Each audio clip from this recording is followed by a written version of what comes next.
Ever feel like we're living in an energy series finale with the basins as star characters competing for center stage?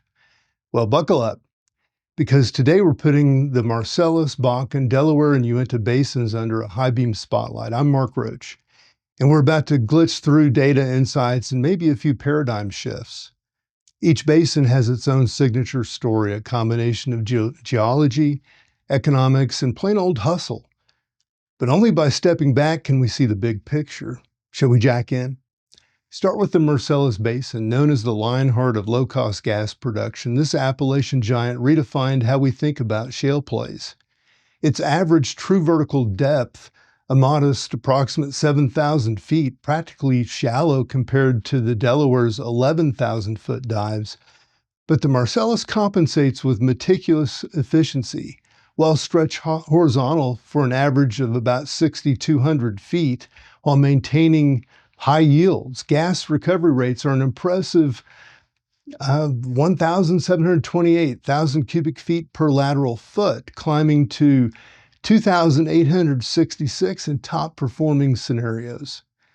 Break-even cost? A jaw-dropping median of $1.77 per 1,000 cubic feet, making gas from here practically a steal.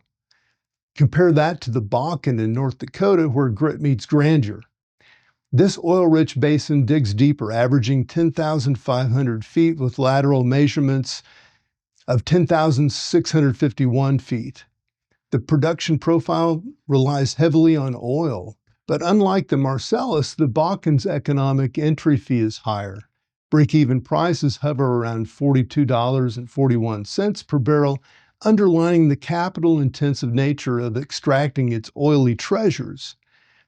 Yet, even at these elevated costs, the Bakken remains a hotbed of resilience and adaptation. Operators here use advanced recovery techniques and seismic precision to adapt to steep decline rates. Next, the cool kid of the Permian playground, the Delaware Basin, with the highest oil recovery rates of the bunch. It's no wonder the Delaware often steals the show. We're talking a median EUR of just under 70 barrels per lateral foot, with top performers skyrocketing to just over 117 barrels per lateral foot. And that's a bragging right. But don't be fooled. This isn't an easy playground. Wells plunge to an average over 11,000 feet, with longer horizontals and heavier proppant loads pushing break-even cost to almost $46 per barrel. Still, the Delaware thrives by being the tech genius of the group. Predictive analytics, cube development, precision drilling transform heavy upfront investments into long-term gains. It's the Silicon Valley of oil basins, exceeding expectations every time. Finally, there's the Uinta Basin, shale's indie darling. Nestled under Utah's rugged red skyline, Uinta does things differently. Its wells are shallower with an average depth of just under 9,000 feet and horizontally shorter, stretching a median of about 4,600 feet. At first glance, it may seem less ambitious, but Uinta has its charm. A calculated, deliberate approach that maximizes returns where others might stumble. Oil EUR is a median of about 47 barrels per lateral foot, outperforming its scale. Break-even prices of just under $61 a barrel can depend on price cycles, but innovative drilling, small lateral designs, and selective targeting give the Uinta a distinct edge. It's basin breaking norms, if not breaking speed records.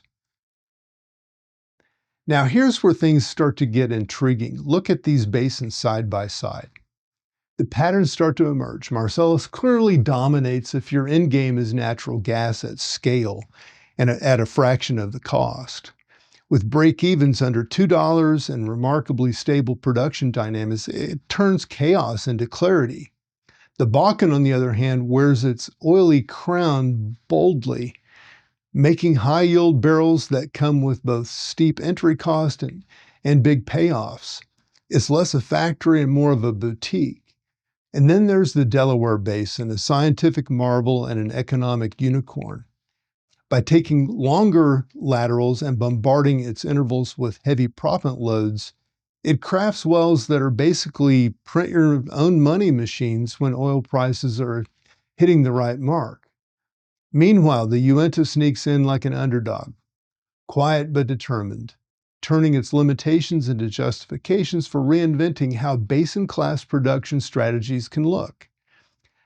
But make no mistake, each of these regions is shaped by its geology, but more importantly, by how operators think strategically. For the Marcellus, it's streamlining systems for relentless gas extraction. For the Bakken, it's about maximizing oil yields while refining cost discipline. Delaware, that's Innovation Central, where barrier-breaking tech and surgical engineering reign unabashedly supreme. And Uinta, it's a masterclass in constrained ingenuity. Credit for stitching all these stories together goes to combocurve.com. Their expansive data insights aren't just about spreadsheets and break-even models. They provide perspective. They are the telescope for this galaxy of basins, turning drilling chaos into digestible clarity. Without them, we'd be squinting in the dark, hoping to connect the dots.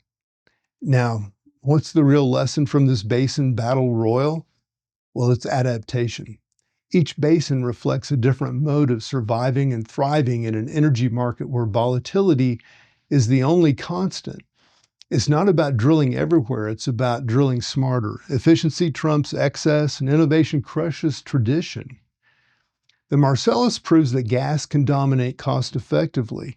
The Bakken proves oil can still command high margin respect. The Delaware punches its way to the top with innovation, while the Uinta quietly builds a roadmap for resilience under pressure. Together, they paint a picture of an industry perpetually reinventing itself, one where creativity fuels not just barrels and BTUs, but entire economies. Until next time, keep your heads high and your drill bits sharp. I'm Mark Roach, signing off with a glitch and a grin.